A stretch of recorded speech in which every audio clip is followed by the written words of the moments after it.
Hello. What's up, everybody? Hope you're doing well.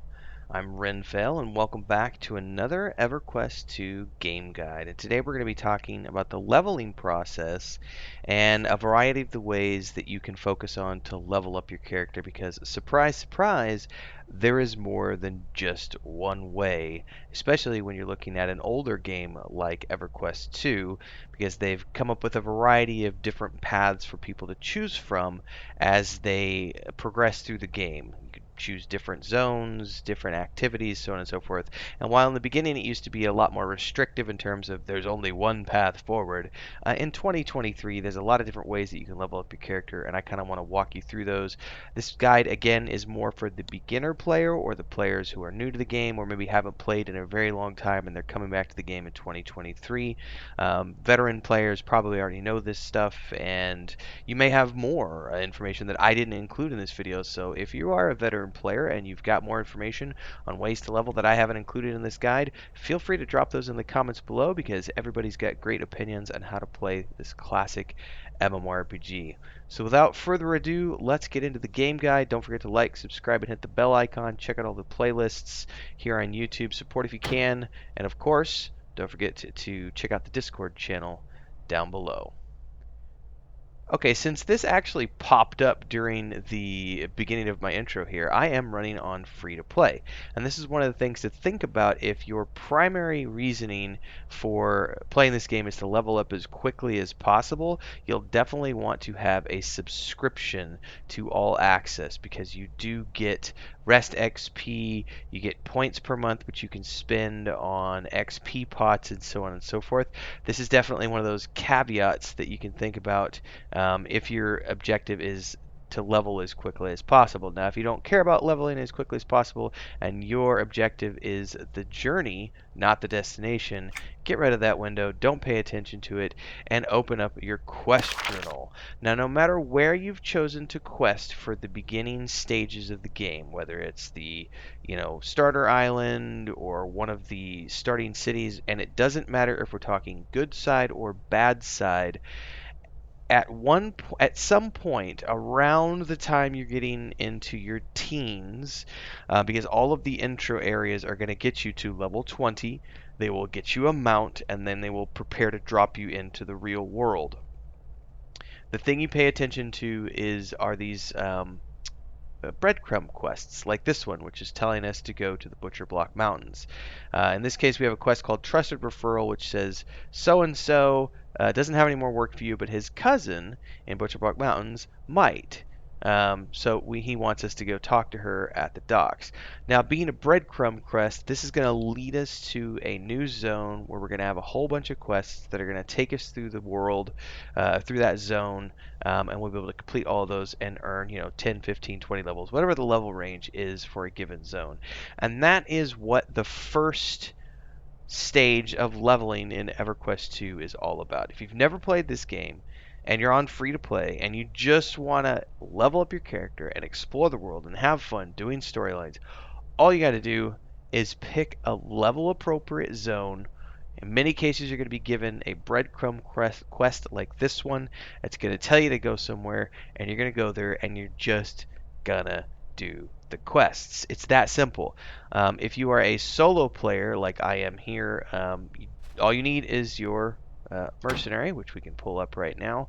And that mercenary, who is now with me, it acts like group members. So as a solo player, you can run around and do solo quests and have a lot of fun doing all the quests you're going to come across for any given zone. For those who want to know more, you can always go to the map window, open up this quick access teleport, and you can see a huge map of all the zones that you could potentially go to. And they do have level, not requirements, they're level suggestions for all the various areas. So you can open this up and you can scroll around and be like, oh, I'm level X, and this zone is X to Y, I should go there. So in this case, as an example, they told us to go to Butcher Block Mountains, which is over here. That's levels 20 to 35. So we know that if we go to Butcher Block Mountains, we're going to be able to start at level 20, and we'll be able to get all the way to 35 or more, probably, just leveling in that one area. Greater Fadark, as an example, is a starter zone. That's level 1 to 20. The Everfrost, not Everfrost, sorry, the, what the heck's the name of this place? I always forget. Um, no, that's the city of Gorwyn. Frostfang Sea. I'm herping derping. It's right there. That's 1 to 20. So you can look at all these 1 to 20 experiences, and you'll get an idea of the starter zones, and then from there you branch out. So if in doubt, you can always go to the map and use this to sort of guide you if you don't have a breadcrumb quest and you're thinking of where do I want to go. Now the next option for you is going to be dungeons, and there's a couple of different ways to do dungeons. If you are by yourself and you are looking for something quick and easy, you can go over to the dungeon finder here and open up this window, and you're going to get the random dungeon finder matchmaking system. And here you can queue up, or you can queue your group up, and you will find other people to group up with, and you can go do adventures with them. Now, if you have your own friends, then you don't need to do this, and you can go throughout the world and do dungeons. But in most cases, I find that many players are playing by themselves these days, and so they really don't do dungeons unless they have quests for them. And the reality is that with your mercenary, if you are careful and you pay attention to the pulls and everything else, you can solo most of the dungeons on your way up, leveling your character just with a good mercenary at your side.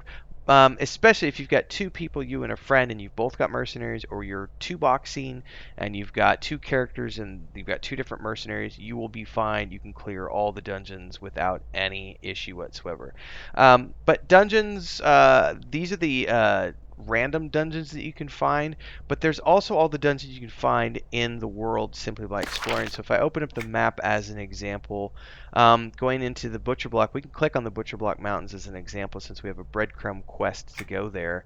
And we go to next, and then it shows us the map for here. And up here, oops, I started running my character. If you drag the map up over in here, it says to Caledon up in here. And Caledon is a pretty awesome dungeon if you've never played it before. I wonder if it's going to show us, if we can go to, I don't know if we can look at the map from here to Caledon. I don't know that you can. But in any case, there are dungeons in places like this. You can also go to like Antonica, and there is the, what's this place called? There's Stormhold or something. Yeah, Stormhold. There's a dungeon there. And these different dungeons have quests that you can go do, and you can just go there at a level appropriate time with your mercenary or with a group of friends or whatever, and you can choose to go through dungeons. Now, these are the old school dungeons that can be found in the game world as you explore around. But there's also another type of dungeon that I want to talk about next, which we're going to go talk about now. Hey everyone, Renfail here with the commercial part of the video where I say, hey, if you like this, don't forget to like, subscribe, and hit that bell icon so you never miss an update. And thanks to all of our supporters here on YouTube and over on Patreon, our highest members, our guild champions, Crazy's Relative, Remy D here on YouTube. And don't forget, if you want to support, it's really easy. You can do the memberships below, the Adventurers Guild, 3 different tiers. There's also the super thanks on any uploaded video or YouTube short that you find. There's also, of course, the super chats and stickers that you could do on any live stream or premiere, and the Patreon page if you want to dive into the fantasy world that I have with my brother and my wife, which is a tabletop game, a point-and-click adventure game, and a fantasy book series. All are great ways to keep this channel going and me going full-time. Thanks again for those of you who support. Let's get back to the video that you're watching now. Alright, so we are now ready to talk about the third way to level up your character in EverQuest 2, and that's going to be through Agnostic Dungeons. Now, the difference between a regular dungeon and an Agnostic Dungeon is the regular dungeons have level, restrictions. It's like level 10 to 20, and they're always fixed. So when you go into Stormhold, as an example, it's always, level 10 to 15 or whatever it is. Now, Agnostic Dungeons scale, and also you can go in with people of all different levels, and it sort of normalizes everybody's levels and scales everyone together so that everyone can join no matter where they're at in the process, and they can go through and do the dungeon. However, Agnostic Dungeons are actually meant to be played through solo. So if you have a companion like this, you can go into an Agnostic Dungeon and complete it on your own as long as you pull slowly and carefully. But you can also go in with your friends and go through it that way. So when you open this up, you're going to get a list of different agnostic dungeons that you can run. Here's an example list that you can look at from here. And, you know, all of these have various lengths that they take to run. I think most of them can be done within about 15 to 30 minutes these days, if I'm not mistaken, as of this recording. And one of the ways that a lot of people choose to level is just by grinding agnostic dungeons, because you don't really have a limit on how many you can do. You can just go in and finish it, do another one, finish it, do another one, finish it, do another one. They give you quests each time you go in. There's a multiple boss mobs that you get. And the cool thing is you get tiered gear. So like you'll get gear for, if you're like in the 10 to 20 bracket, you're going to get gear for like level 10 or whatever. And if you're in the 20 to 30 bracket, you'll get gear for 20 or whatever. And so every time you enter a new tier, 20 to 30, 30 to 40, 40 to 50, etc., you'll get new gear for that tier. You can get all sorts of armor, matching armor sets. There's jewelry sets. There's also you get spell drops, which is hugely important for those of you who are wanting to upgrade from the basic, you know, apprentice level spells. So there's a lot of reasons to run agnostic dungeons if you want, and they're very easy to do. Like I said, just in this case, I'm in Kinos. Just look for the agnostic dungeon entrance. There's also one in Freeport. And again, you can do these on your own or you can join them with friends. But I find that these are the 3 best ways to level up between, you know, just doing the quests as they're meant to be done, the solo quests, doing dungeons with your friends, or running agnostic dungeons by yourself and getting the gear from those dungeons, or running them with friends. It's really, really fast to do agnostic as an FYI. So fast that a lot of people will use it as a way of like power leveling themselves, but you'll skip past all the content if you've never played it before. So my suggestion would be, if you're a new player, focus on the storylines first, because there's some great writing in this game, some great quest content, just really good voice acting as well for the parts that are voiced, and go from there. And because I know someone's going to mention it, there are also collections. Now, collections are not necessarily something I would say are great for new players, because you're not necessarily going to have accumulated all of the items in the collections. But if we go in here to the, I gotta remember, it's Quest Journal. Yeah, and on the collections tab, you've got all these collections. I've only discovered 15 collections, but there are lots of different collections that you can do. And they're all leveled, so they have tiers. And you get XP along with other bonuses and items, crafting items for your home, you know, items for your home, so on and so forth, gear for your character.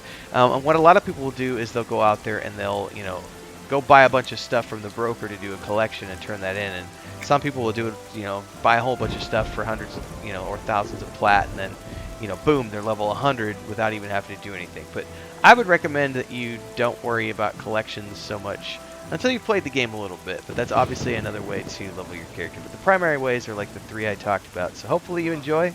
Love to hear your thoughts on EverQuest 2 and some of your favorite ways to level. In the meantime, get out there, play the game, enjoy it. Have a good weekend, everybody. Stay healthy, safe gaming. See you next time.